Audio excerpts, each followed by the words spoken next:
morning.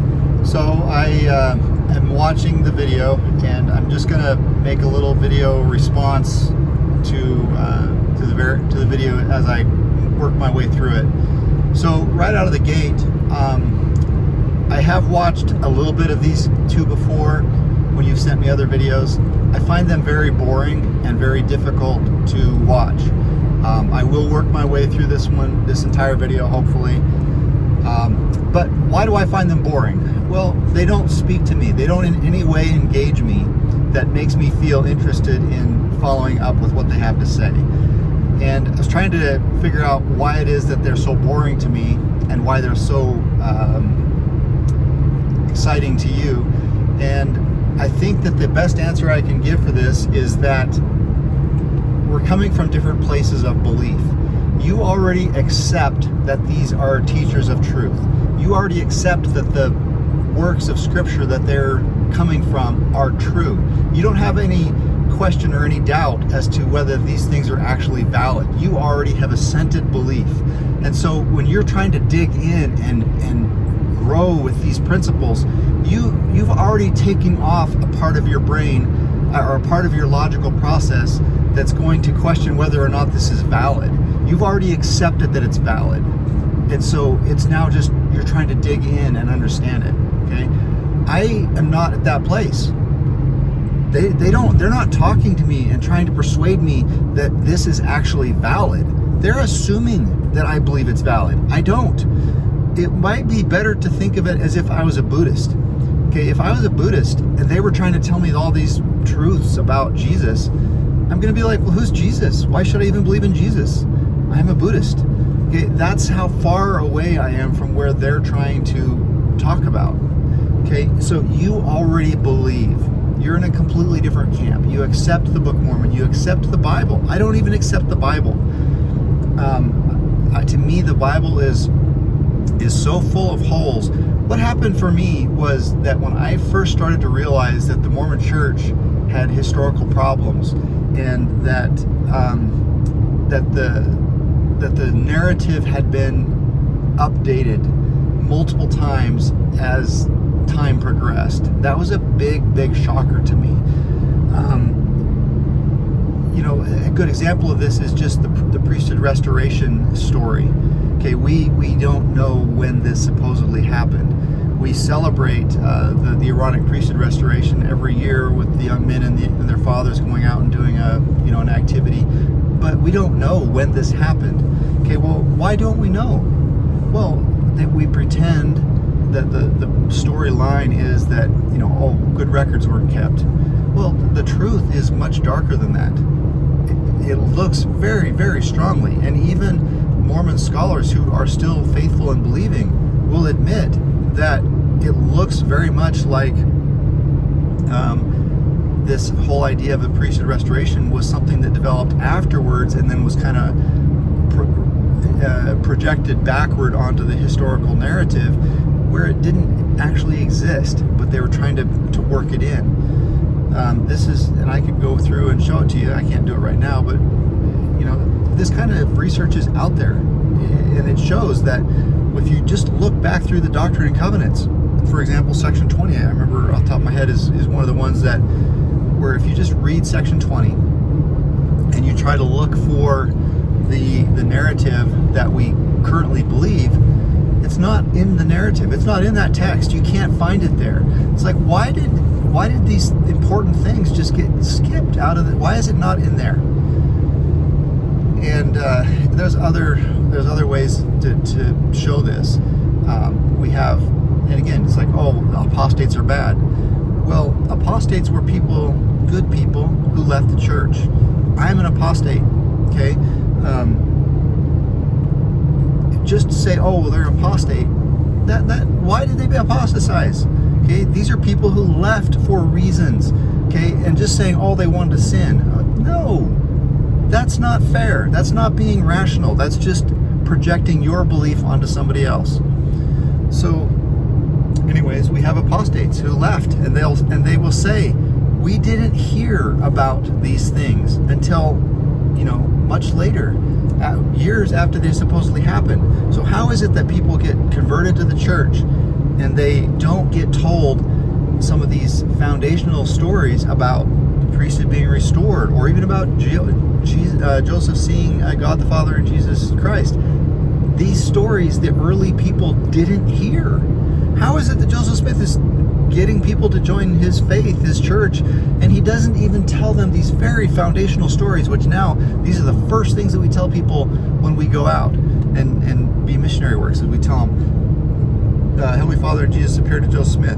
We tell them Peter, James, and John the Baptist came and gave them priesthood authority.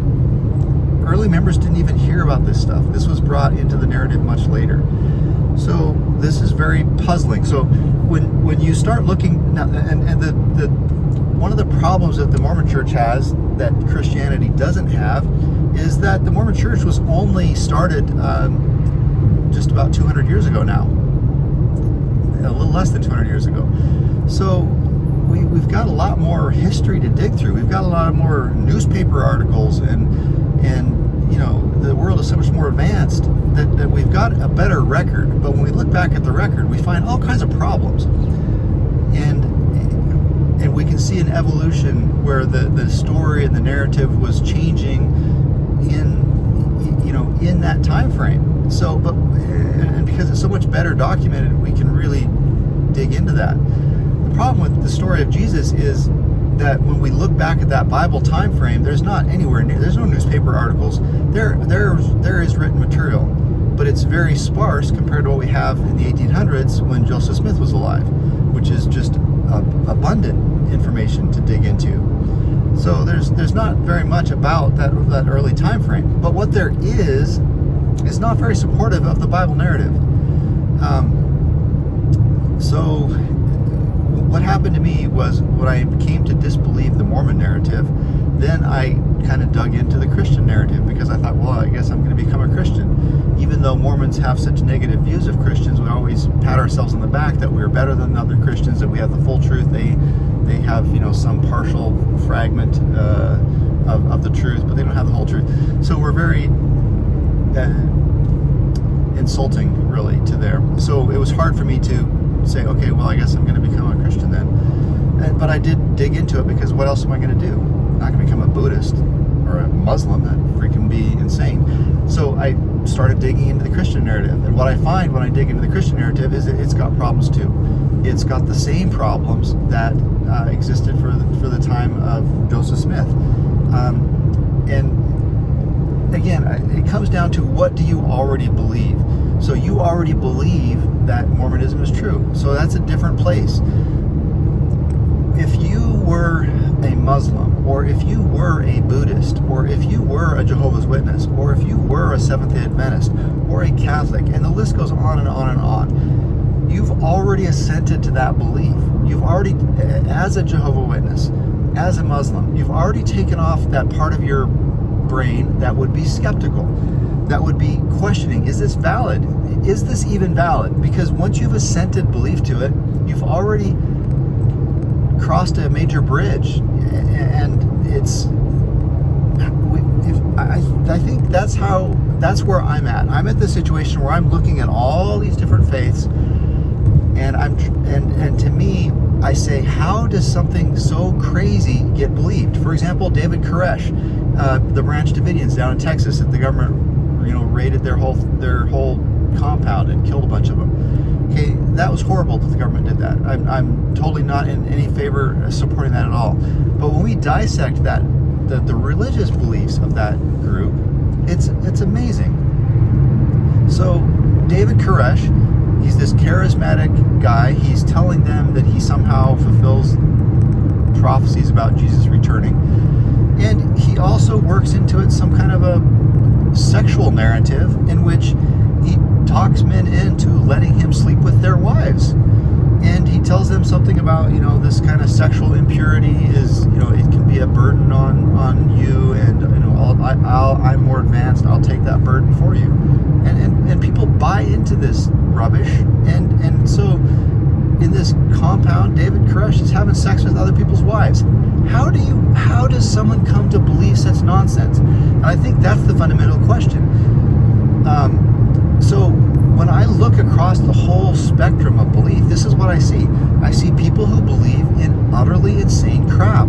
So take something that you agree with me on. Islam, David Koresh, Catholicism. Why do people believe this?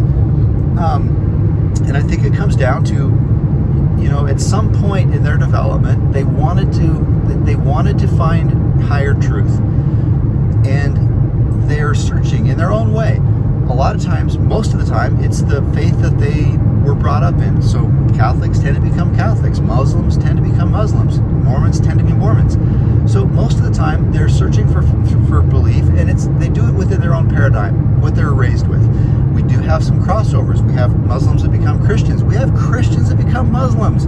We have people who become Buddhists. We have people who join David Koresh. So there is some crossover. People are searching. They're unhappy with where they are. It's not working for them for some reason. They're seeking some kind of a spiritual enlightenment, and they have spiritual experiences. We cannot deny that they do. They are having spiritual experiences that are meaningful to them in some way. That's how they get to become followers of David Koresh. They're not evil people. They're not looking to sin. They're not looking to, I would like to give up my wife to David Koresh to have sex with. They're not. This isn't their plan. But little by little, they get sucked into some kind of a narrative where they believe, and that thinking, skeptical, logical part of their brain assents to the belief, and they stop investigating, stop being logical about it. They become more and more able to be sucked in to believing this. So when I look at this video, this is what I see. I see two men who strongly believe what they're telling, but I don't believe what they're telling. It's not. There's no power or no draw to me that makes me think that they're correct. All I see is people who believe something. So that's kind of where I am right out of the gate as I start watching these guys. They're boring. They don't appeal to me, and they're not addressing the topics that have any value to me. I want to know why I should believe in Jesus at all, because I'm not sure that Jesus is actually even valid. I am very troubled by problems in the Christian narrative. Let me just jump into that for a second. So within the Christian narrative, what we have in the Christian Bible, we have the 4 Gospels, and then we have a bunch of epistles. Okay, most of the epistles are supposedly written by Paul, and then we have the 4 Gospels. So let me start with the 4 Gospels. They're not assembled in the Bible in the order in which they were written. So the order in which they were written was actually Mark was first, then Matthew, then Luke, and then John was last. So scholars will try to date these manuscripts and to see when they were first written. And this is challenging, and you have to compare it with other manuscripts of the time. And for example, if we're 1,000 years from now and we are reading something that is written by, or a speech by Abraham Lincoln, scholars could date his speech fairly accurately by comparing his speech to other things that were written in the time surrounding it. So clearly he wouldn't fit in now, because we talk about cell phones and the internet and other things that mark us for our time period. So by comparing what Abraham Lincoln said in a speech, we can get really close to when he actually gave it based on comparing it to other things. So that's what they've done with these books, these Matthew, Mark, Luke, and John, is compared them to other things. And they've come up with dates. And if you want to go into the Bible dictionary of your Bible, you can look in there and see what it says that the LDS scholars put in our own scriptures about when the dates of those are. And I haven't done that recently, so I don't remember exactly when it is. And I do, if I remember correctly, there is some disagreement in the LDS scriptures versus what the scholars are saying. But if I remember correctly, go check it out. That these manuscripts are dated later than you might think. So, for example, Mark, I believe, is dated around 60 or 66 AD. So if we follow the Christian narrative, Jesus was executed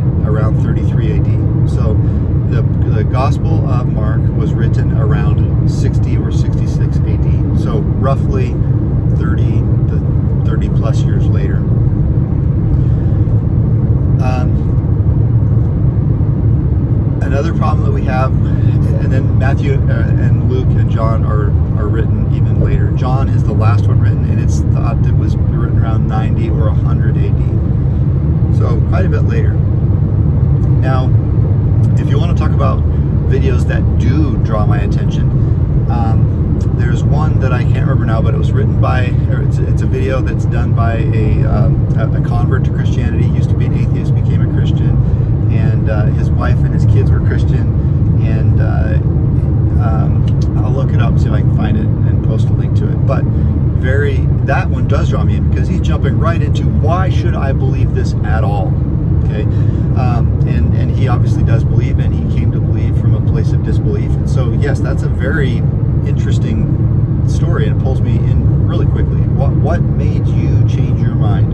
Okay, so but back to the problems.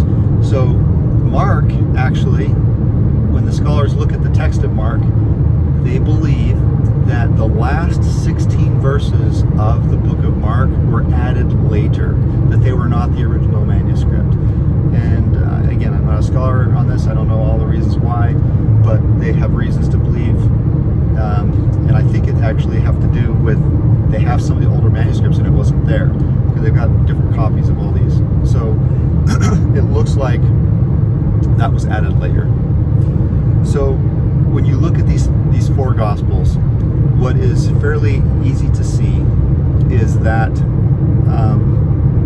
the story is growing. Now, that video that I was talking about where the guy converted to Christianity, he presents this option. He says that Jesus was one of three things. He was a liar, he was a lunatic, or he was Lord. So those are his options. I think that's a limited choice. I think there's a fourth option, and that is legend. So those are the 3 or 4 L's that you can kind of, they're catchy and you can think about and remember them. Liar, lunatic, Lord, or legend. So I think he was a legend. That makes most sense to me. So, but anyways, so when a legend grows through time. Historically, they think there actually was a character called Hercules.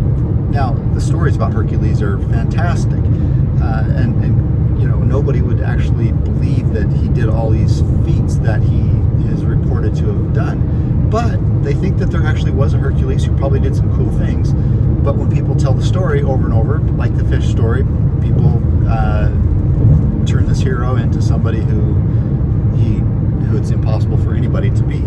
So this is kind of what I believe happened with Jesus. The book of Mark is the simplest of the stories. It has less miracles.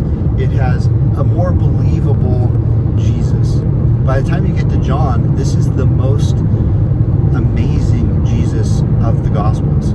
That's why a lot of times Christians, they will tell you, to just read the book of John first. That's what a lot of the born again Christians promote.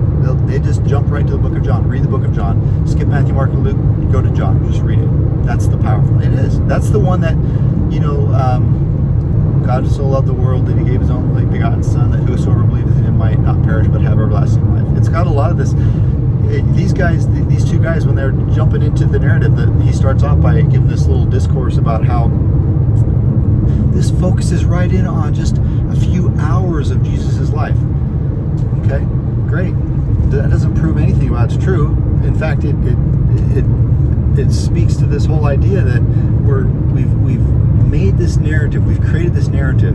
So if the book is 90 or 100 AD and Jesus died in 30, we're looking at 60 to 70 years that have gone by since Jesus died, and this has been lots of time for this narrative to develop and grow and become a legend that's just bigger than life, of all these cool things that Jesus did and said.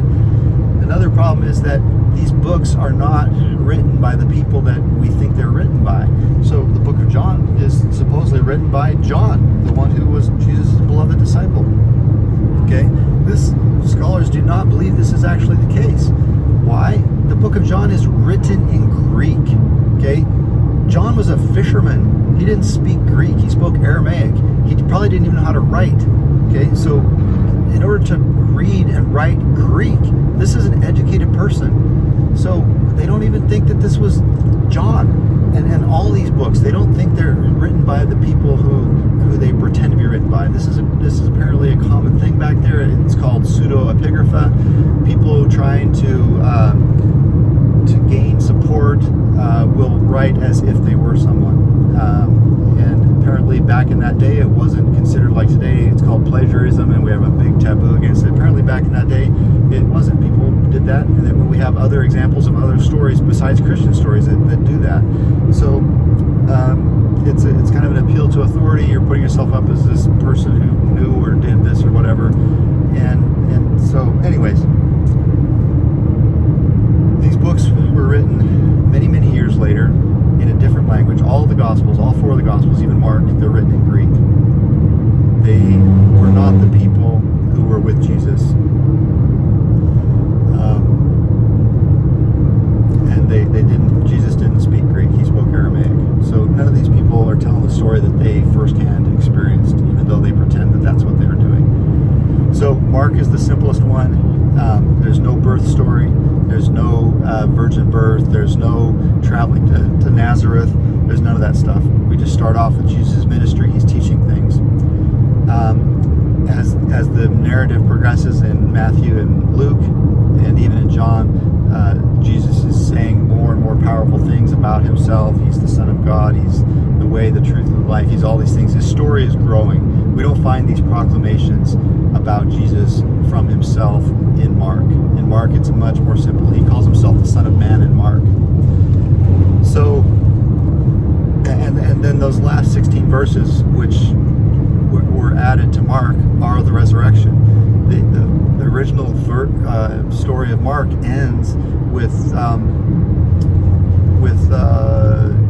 the crucifixion and the burial. It does not end with the resurrection. So the 16 verses that get added on look like they are someone coming in later and talking about the resurrection. Okay, so that is part of the problem. So then the other problem is, if we go into the epistles, the letters, most of which were supposedly written by Paul, when they look at those Pauline epistles, they actually don't believe that all of them were written by Paul that are attributed to Paul.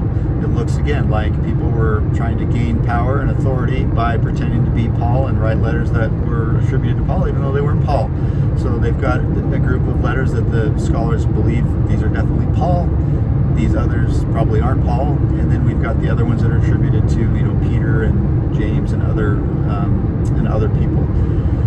The Book of Revelations is one that there was a huge debate about whether it should be even included in the Bible, because it's attributed to John the Revelator, but they actually don't think that it was even John. It looks like it's a different person. It's a different writer. It's a different author. It just when you compare how people write and talk, different people's set themselves apart, and so it looks like this is not even John. This is not the same author who wrote the book of John. So